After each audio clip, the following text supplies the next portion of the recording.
The Secret Garden by Frances H. Burnett.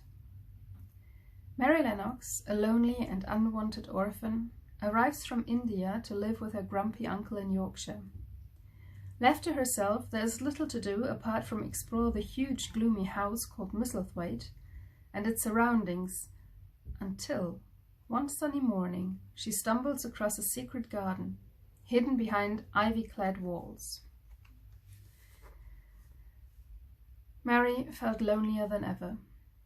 She went out into the garden as quickly as possible, and the first thing she did was to run round and round the fountain flower garden 10 times.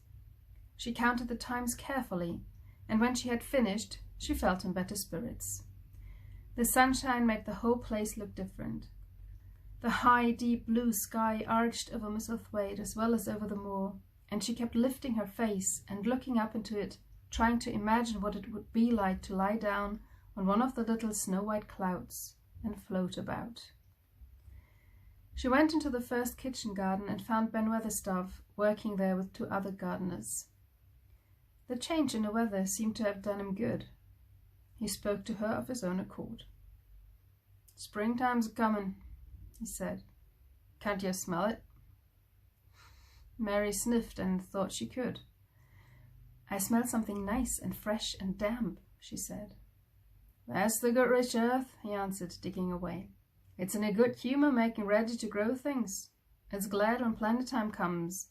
It's dull in the winter when it's got naught to do. When the flower garden's out there, things will be stirring down below in the dark. The sun's warming them.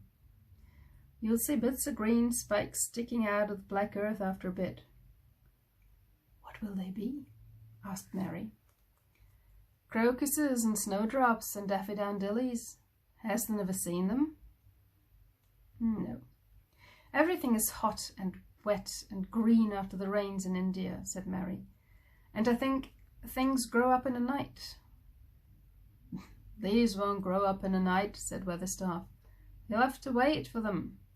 They poke up a bit higher there, and push out a spike more here, and uncurl a leaf this day and another that. You watch 'em." "I'm going to," answered Mary. Very soon she heard the soft rustling flight of wings again, and she knew at once that the robin had come again. He was very pert and lively, and hopped about so close to her feet, and put his hand on one side, and looked at her so slyly, that she asked Ben Weatherstaff a question. "Do you think he remembers me?" she said. "Remembers thee?" said Weatherstaff indignantly. "He knows every cabbage stump in the gardens, let alone the people. He's never seen a little girl here before. He's bent on finding out all about you. There's no need to try to hide anything from him." "Are things stirring down below in the dark in that garden where he lives?" Mary inquired. "What garden?" grunted Weatherstaff, becoming surly again.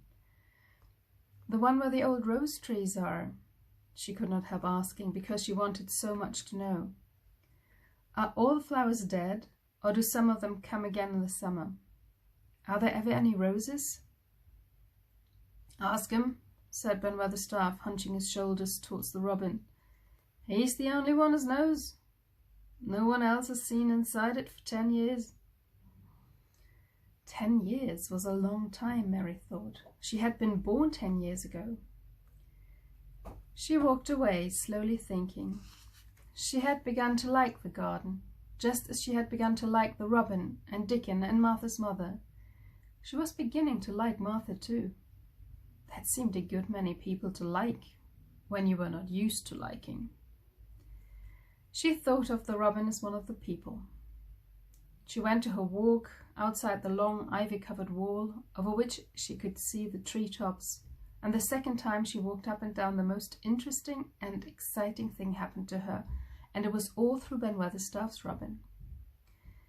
She heard a chirp and a twitter, and when she looked at the bare flower bed at her left side, there he was, hopping about and pretending to peck things out of the earth to persuade her that he had not followed her. But she knew he had followed her, and the surprise so filled her with delight that she almost trembled a little.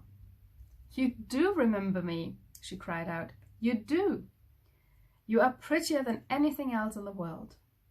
She chirped and talked and coaxed, and he hopped and flirted his tail and twittered. It was as if he were talking. His red waistcoat was like satin, and he puffed his tiny breast out, and was so fine and so grand and so pretty that it was really like as if he was showing her how important and like a human person a robin could be. Oh, to think that he should actually let her come as near to him as that! He knew nothing in the world would make her put out her hand toward him or startle him in the least tiniest way. He knew it because he was a real person, only nicer than any other person in the world.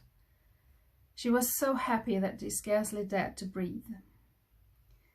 The flower bed was not quite bare.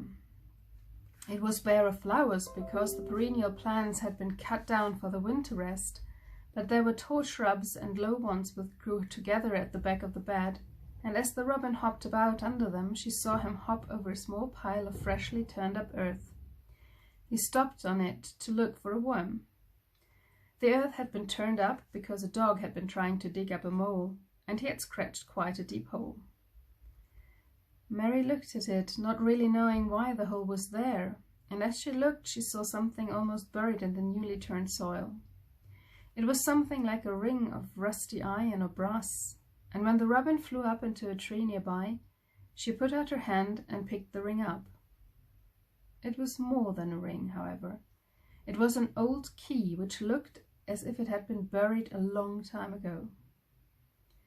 Mistress Mary stood up and looked at it with an almost frightened face as it hung from her finger. "Perhaps it has been buried for 10 years, she said in a whisper. "Perhaps it is the key to the garden." Please.